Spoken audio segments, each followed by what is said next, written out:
For joining with me. We are in A Course in Miracles and we are reading through the text. Today is 12-2. We are on chapter 2, section 2.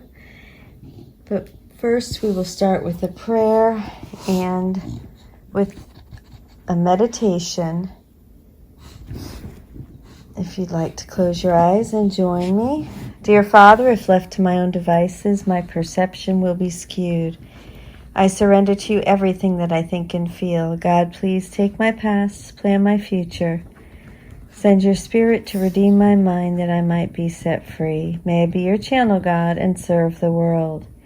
May I become who you would have me be, do what you would have me do, go where you would have me go, and say what you would have me say, and to whom. Dear Father, please enable me an open mind for a new experience. Allow me to set aside everything I think I know about everything, including yourself, my brother, and all things of this world. And so it is. Amen. Okay, let's go ahead and sit back with our back supported, head and neck free. Let's start with a 2x breath. In for 2. Hold the breath for a moment and then out for a count of 4.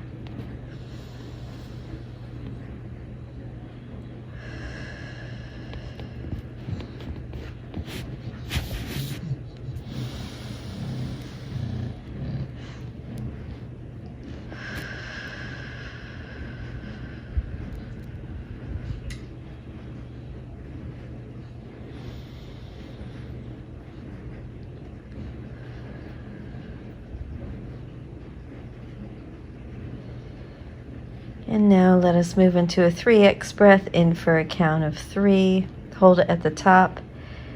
Out for a count of 6. And let's do this. Inhale through your nose if you're able to, and then exhale through your mouth. And here we go. Let's repeat this 3 times.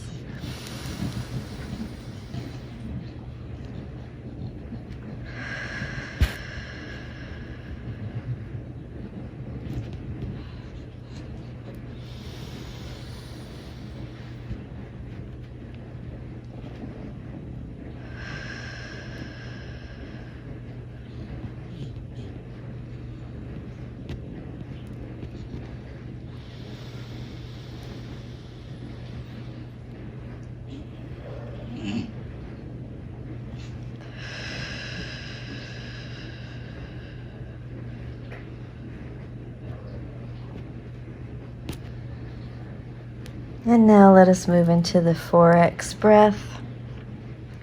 In for a count of 4. Hold it at the top and exhale for a count of 8. And we will do this again 3 times.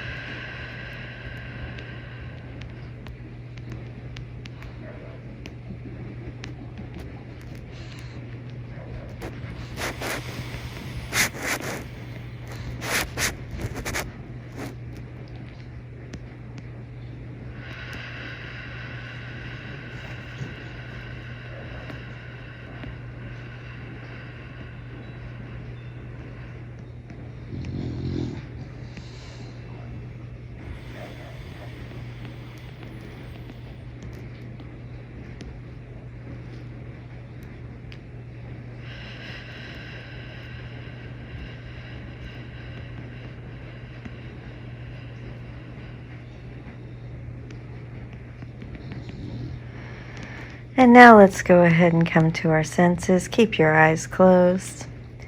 Go ahead and feel what you feel, any sensations in your body, any material against your skin, any itches or aches, any tension. Go ahead and feel everything in your body. Go ahead and let that tension go too. Just feel it, all those muscles, knotted muscles, all that lactic acid. Just feel it, just release. Let it just release. And now let's go ahead and taste what you taste in your mouth. If you taste anything, go ahead and focus on your mouth and what you might taste. Now let's go ahead and see what you see with your eyes closed. Any patterns of light? Is there a TV on in the room? Is it flashing light across your eyelids? Any shapes? What do you see through your closed eyelids? And now you're hearing. Let's hear what you hear, both nearest to you and furthest away. I have a dishwasher running and a dog barking. What do you hear closest to you and furthest away?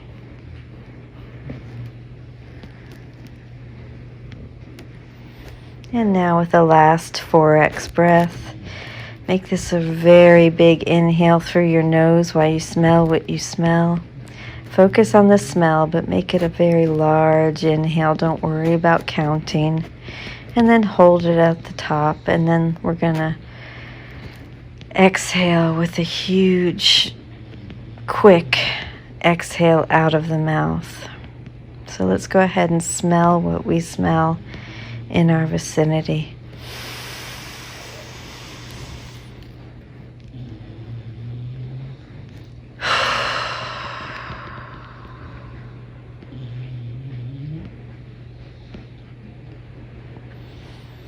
And just go ahead and sit here for a moment. Let's come to our senses quickly, one after the other. Let's go ahead and feel what we feel, taste what we taste, hear what we hear, see what we see, and smell what we smell. And now let's go ahead and move into the silent meditation. You can meditate on today's lesson, lesson 12. I am upset because I see a meaningless world. Or if you'd rather, go ahead and use your own mantra. And I'll go ahead and mute this silent meditation. I'll turn the volume way down so the sound of my dogs will not be disturbing.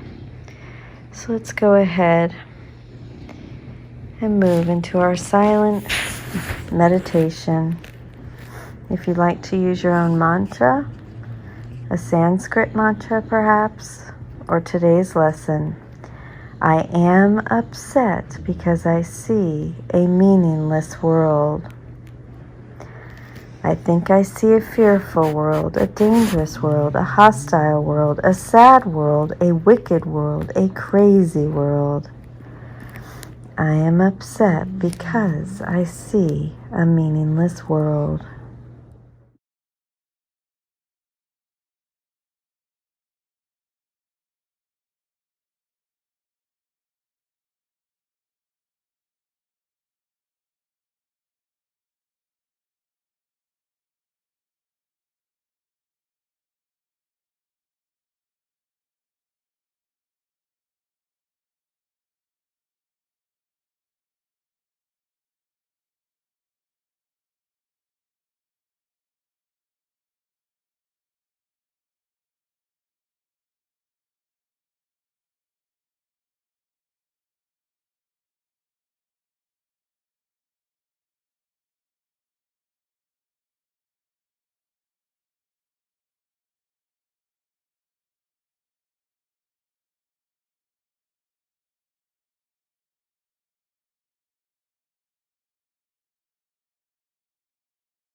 And now let's go ahead and think 3 things that you are grateful for.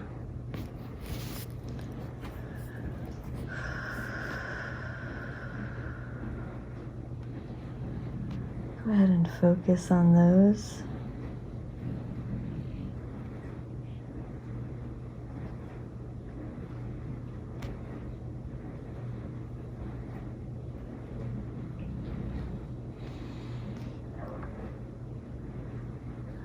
What are you grateful for today?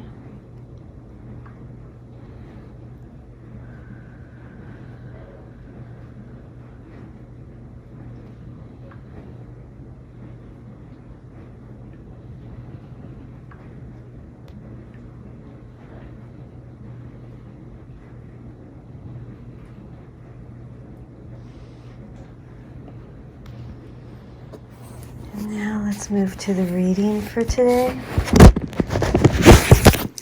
Section 2 of Chapter 2, the Atonement as Defense. As a defense.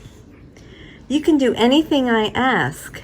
I have asked you to perform miracles, and I have made it clear that miracles are natural, corrective, healing, and universal. There is nothing they cannot do, but they cannot be performed in the spirit of doubt or fear.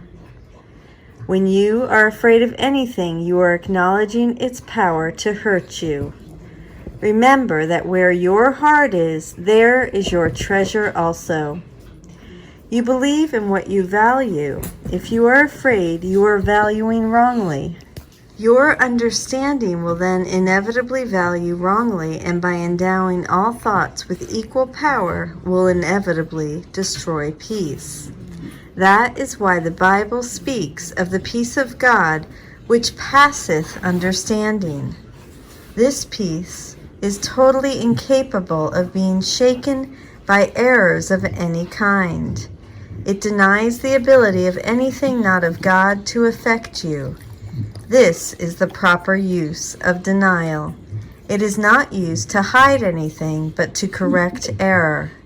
It brings all error into the light, and since error and darkness are the same, it corrects error automatically.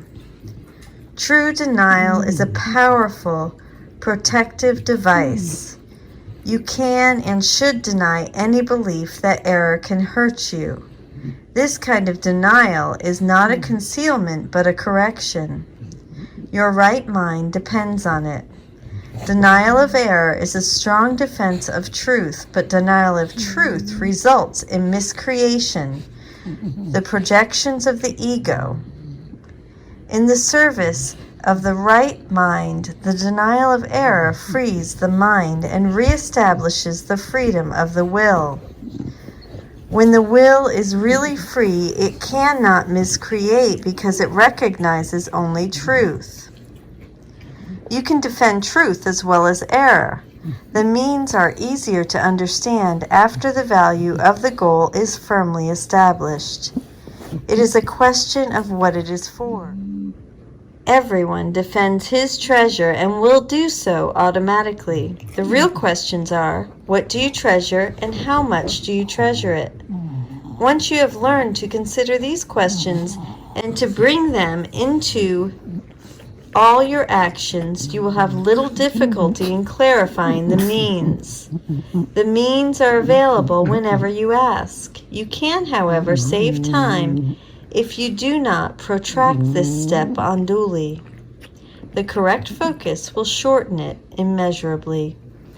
The atonement is the only defense that cannot be used destructively because it is not a device you made. The atonement principle was in effect long before the atonement began. The principle was love, and the atonement was an act of love. Acts were not necessary before the separation because belief in space and time did not exist. It was only after the separation that the atonement and the conditions necessary for its fulfillment were planned. Then a defense so splendid was needed that it could not be misused, although it could be refused. Refusal could not, however, turn it into a weapon of attack, which is the inherent characteristic of other defenses. The atonement thus becomes the only defense that is not a two-edged sword. It can only heal. The atonement was built into the space-time belief to set a limit on the need for the belief itself, and ultimately to make learning complete. The atonement is the final lesson. Learning itself, like the classrooms in which it occurs, is temporary. The ability to learn has no value when change is no longer necessary. The eternally creative have nothing to learn. You can learn to improve your perceptions and can become a better and better learner. This will bring you into closer and closer accord with the sonship. But the sonship itself is a perfect creation, and perfection is not a matter of degree. Only while there is a belief in differences is learning meaningful. Evolution is a process in which you seem to proceed from one degree to the next. You correct your previous missteps by stepping forward. This process is actually incomprehensible in temporal terms, because you return as you go forward. The atonement is the device by which you can free yourself from the past as you go ahead. It undoes your past errors, thus making it unnecessary for you to keep retracing your steps without advancing to your return. In this sense, the atonement saves time, but like the miracle it serves, does not abolish it. As long as there is need for atonement, there is need for time. But the atonement as a completed plan has a unique relationship to time. Until the atonement is complete, its various phases will proceed in time, but the whole atonement stands at time's end. At that point, the bridge of return has been built. The atonement is total commitment. Let me repeat that. The atonement is a total commitment.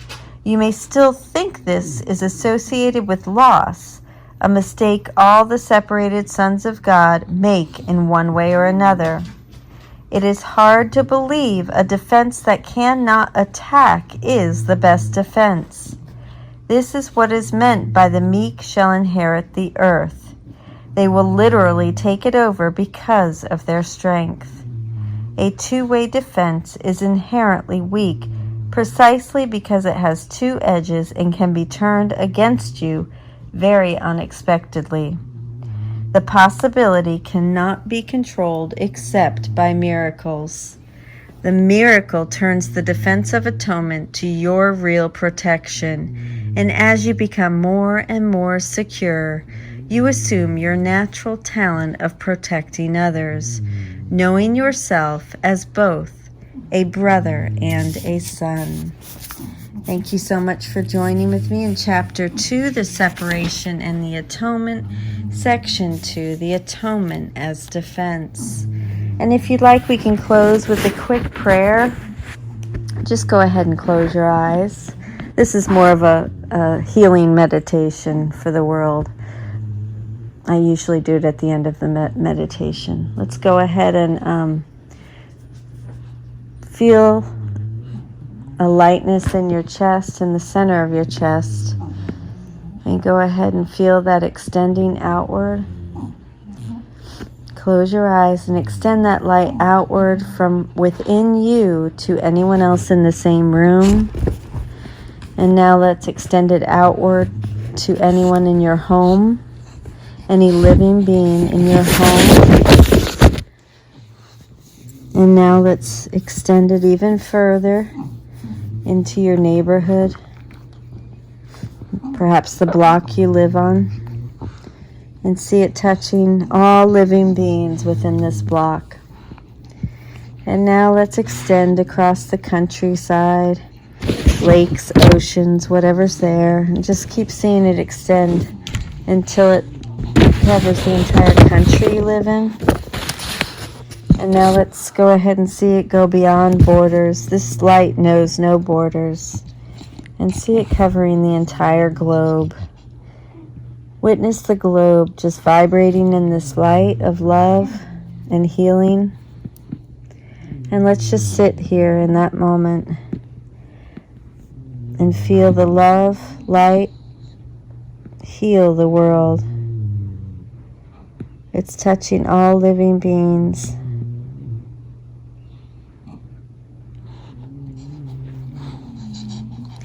Let's remember this truth as we leave from this moment, as we move forward.